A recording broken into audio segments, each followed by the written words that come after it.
Good morning, students. Today we will continue with the unit number 4, Principles of Epidemiology. So, in this unit, we already seen about the epidemiology. What is the definition of the? So, we will get a revision of this first topic. उसके बाद हम continue करेंगे. ठीक है. तो what is epidemiology? Epidemiology का definition क्या है? Epidemiology is concerned with the patterns of disease occurrence in human populations and of that factors influence these factors. ठीक है. So what is epidemiology? Epidemiology का definition क्या है? So epidemiology का मतलब क्या है? जो population में जो disease occurrence होता है, ठीक है, उसके patterns के बारे में हम लोग और एपिडेमोलॉजिस्ट स्टडी करते हैं. ठीक है. जो डिसीज ऑकर्स होता है, ठीक है, वो डिसीज के बारे में और वो डिसीज कैसे हुआ है, ठीक है, किसके वजह से हुआ है और कितना स्प्रेड हो गया है, ठीक है, ये सभी पैटर्न्स के बारे में हम लोग स्टडी करेंगे. इसको हम क्या बोलते हैं? Epidemiology. So next we are seeing the aims of epidemiology. ठीक है. So what are the main ultimate aim of epidemiology? The main aims of epidemiology are we need to describe the magnitude of health and disease, then we need to identify the etiological factors, उसका risk factors और causes find out करना है. ठीक है. और care provide करने के लिए, प्लानिंग और इम्प्लीमेंटेशन के लिए जो भी डेटा प्रोवाइडेड है वो डेटा प्रोवाइड करने के लिए भी that is also the aim of epidemiology. ठीक है. So the ultimate aim, what is the ultimate aim of epidemiology? There are two ultimate aim. First one is to eliminate और reduce the health problem और its consequence. अगर कुछ health problem एक community में हुआ है तो उसको एलिमिनेट करना है और उसका कॉन्सिक्वेंसेस रिड्यूस करना है. And the second one is to promote the health and wellbeing of the community और सोसाइटी एज ए होल. ठीक है. We will take the community as a whole. पूरा कम्युनिटी ले लेते हैं और उसका वो कम्युनिटी का हेल्थ एंड वेलबीइंग प्रमोट करना है. These are the two ultimate aim of epidemiology. Then we are moving the basic tools of measurement in epidemiology. There are three mains of tools in measurement of epidemiology. First one is rate, the second one is ratio, and the third one is proportion. उसके देखा है what are the uses of epidemiology. Epidemiology का uses क्या क्या है? First use is to study historically the rise and fall of disease in the population. एक communicable disease और एक डिसीज हुआ है तो उसका राइज एंड फॉल स्टडी करने के लिए, कम्युनिटी डायग्नोसिस बनाने के लिए, then planning and evaluation, care plan करने के लिए, उसको इम्प्लीमेंट करने के बाद इवैल्यूएशन करने के लिए, then evaluation of individuals risk and chances. एक पर्सन से दूसरा पर्सन को ये डिसीज आने का रिस्क और चांसेस क्या क्या है. ठीक है. Then syndrome identification, what are the signs and symptoms और group of signs and symptoms of the disease. Then completing the natural history of disease, that means to finding out the etiological factors, that is the epidemiological triad. Then searching for causes and risk factors, किसकी वजह से ये disease है community में, नहीं तो disease का occurrence कैसे हुआ है और कौन सा माइक्रो ऑर्गेनिज्म से और किसके वजह से हुआ है. These are the uses of epidemiology. Then we move on to the concept of disease. ठीक है. Already I explained about this. ठीक है. WHO हमारे लिए डिसीज का डेफिनेशन नहीं दिया, हेल्थ का डेफिनेशन तो दिया है. ठीक है. तो डिसीज का डेफिनेशन नहीं दिया. क्यों? Because the disease has many shades. ठीक है. That we will explain the spectrum of disease. Spectrum of disease में हम एक्सप्लेन करेगा that the disease can range from sub clinical cases to severe manifest case. मतलब क्या है, किसी को कोई भी signs and symptoms, same disease condition का किसी को कोई भी साइंस एंड सिम्टम्स नहीं आता है. ठीक है. दूसरा किसी को कैसा है, उसको एक केस और एक क्लिनिकल डायग्नोसिस और इलनेस बहुत सीवियर होता है. ठीक है. Then anyway the end point और फाइनल आउटकम ऑफ डिसीज में वेरिएबल. ठीक है. हमें ऐसे नहीं बोल सकते सबको रिकवरी हो जाएगा. ठीक है. नहीं तो सबको डिसेबिलिटी आएगा. ठीक है. द एंड पॉइंट में भी वेरिएबल, अलग अलग पर्सन्स को अलग अलग रिजल्ट आएगा. किसी को रिकवरी आएगा, किसी को डिसेबिलिटी आएगा और किसी को डेथ आएगा, ठीक है. So this is the concept of. Then we are move on to the concept of causation और द एपिडेमोलॉजिकल ट्रायड, ठीक है. In this we are seeing what is agent, what is a host, and what is a environment, and also we are seeing what is an epidemiological triad. epidemiological triad मतलब क्या है? epidemiological triad क्या है? ये agent और host and environment, ठीक है. इन तीनों में से किसी एक के भी बिना कोई भी डिसीज नहीं आएगा, ठीक है. So this agent, host and environment, this three are interrelated, and this triad we are called it as epidemiological triad, ठीक है. then we the concept of causation में agent factors क्या क्या है, ठीक है, host factors क्या क्या है, and environmental factors क्या क्या है. what are the agent factors मतलब क्या है? डिसीज आने का कारण, ठीक है. उसमें आएगा biological factors, nutrient factors, physical agents, chemical agents and mechanical agents. and in host factors we are seen about the age and sex of the host, heredity, the nutrition, occupation of the host, the customs and habits the host follows, and the behavior of the humans. And the environmental factors which favors the agent and host, ठीक है. the environment में जो factor है वो host और agent को favorable आते हैं. और क्या क्या है? the physical environment of the host, biological environment, and the social environment. So this is about the concept of causation. Then we are move on to the disease cycle. What is a disease cycle or the stages of disease cycle, ठीक है. सभी communicable disease हम लोग disease cycle के वजह से explain करते हैं, ठीक है. तो first one is incubation period. The first stage of disease is incubation period. What is incubation period? Incubation period मतलब क्या है? जब से एक होस्ट के ऊपर एक एजेंट अटैक होता है, ठीक है, तब से साइंस एंड सिम्टम्स जब अपीयर होता है वो पीरियड को हम क्या बोलते हैं? Incubation period. That means the entry of disease agent into the host and the appearance of the clinical manifestations of signs and symptoms. Then prodromal period. What is prodromal period? It is a period, short period ranging from 1 to 4 days. 1 से 4 दिन तक ये period रहता है, ठीक है.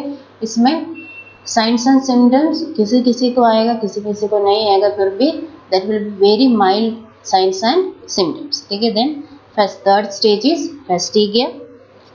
फेस्टिगिया में क्या है? This is the peak stage of the disease. मतलब क्या है?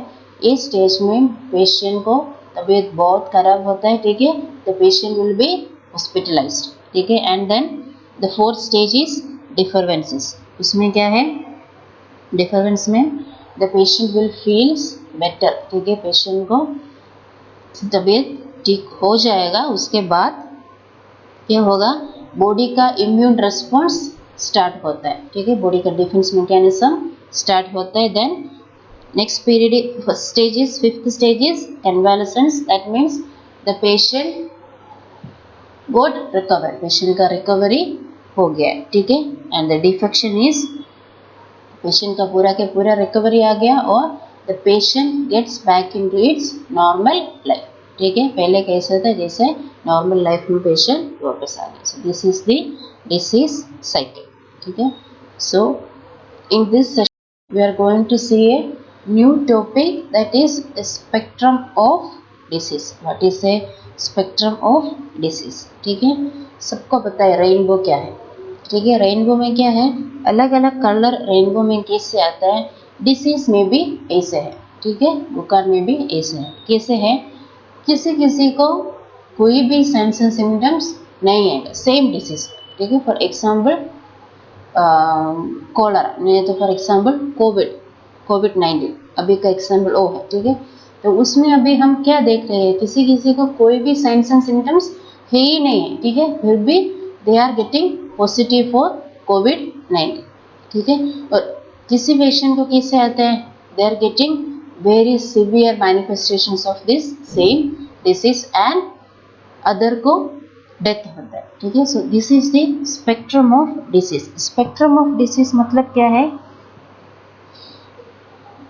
एक पेशेंट को कोई भी साइंस एंड सिम्टम्स नहीं है तो दूसरा पेशेंट को उसका सिवियर मैनिफेस्टेशंस, इलनेस का सिवियर साइंस एंड सिम्टम्स आएगा, ठीक है। So this range we are calling it as the spectrum of disease, ठीक है।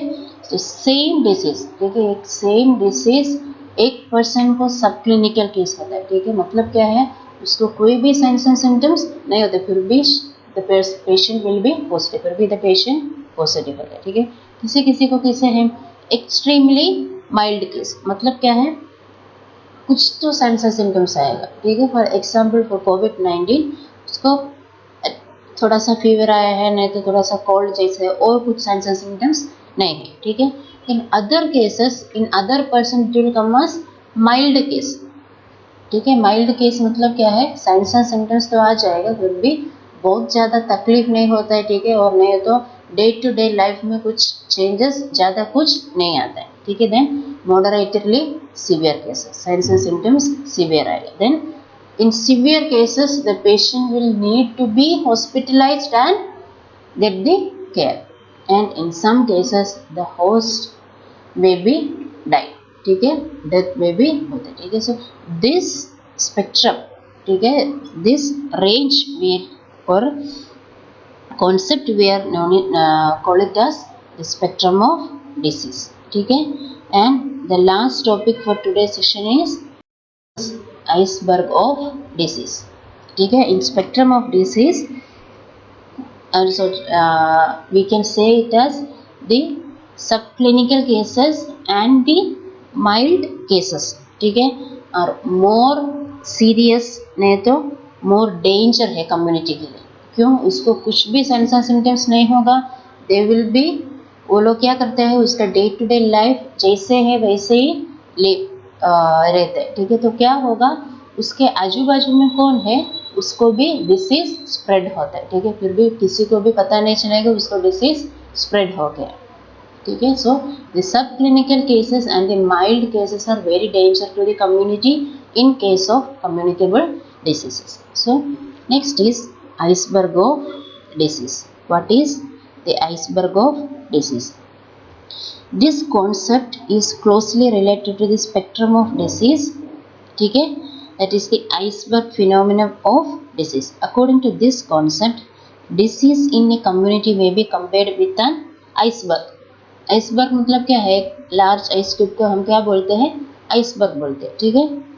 सो ये कॉन्सेप्ट में क्या है, हमें ये आइस क्यूब में रिलेट कर सकते हैं, एक कम्युनिटी को एक आइस क्यूब जैसे रिलेट कर सकते हैं, ठीक है। The floating tip of the iceberg presents what the physician sees in the community, ठीक है। You can see in this line, ठीक है, this line is, this is the water and the ice is floating in this water, ठीक है, in this tumbler till this point water is there and this is the this round shape is the ice cube, ठीक है। so this ice is floating in this water, ठीक है। if we take in a community, ठीक है, ये जो area है, ठीक है, this is the area the physician sees, नहीं तो community क्या देखे, that is the symptomatic disease। किसी को साइंस एंड सिम्टम्स है तो सिर्फ इतना ही कौन देखते हैं, बाहर जो कम्युनिटी में जो है, नहीं तो फिजिशियन जो है उस वो लोग देखते हैं, ठीक है। ये जो नीचे जो है, ठीक है, that is pre symptomatic cases, ठीक है, उसको डिसीज तो है, ठीक है, फिर भी कुछ भी साइंस एंड सिम्टम्स नहीं है, that is pre symptomatic cases, ठीक है। And this is the hidden cases of the hidden cases of the disease, मतलब क्या है, ये पेशेंट्स को हम देखते भी नहीं है, ठीक है, कुछ वो लोग हॉस्पिटल में भी नहीं आते, ठीक है, क्योंकि उसको कुछ सिम्टम्स नहीं है, ठीक है। तो फिर भी ये लोग क्या करते हैं, they will spread the disease to the community, ठीक है।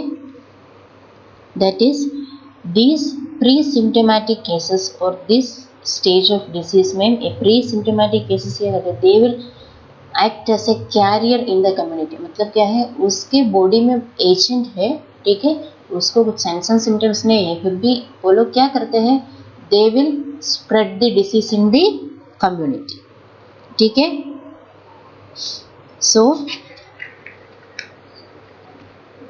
This is the iceberg of the disease. So today we saw about the revision of the unit epidemiology, the definition of epidemiology, the aims of epidemiology, the basic tools of measurements. That are three basic tools of measurements. What are they? Rate, ratio and proportion. Okay, and then we had seen about the uses of epidemiology, then the concept of disease. Okay, then we had seen the concept of causation in the epidemiological triad, and then we had seen the disease cycle, what is a disease cycle and what are the stages of disease cycle, and also about the spectrum of disease and iceberg of disease. Okay, the continuation of the unit will be continued in the next session. Hope all understood the topic. Thank you.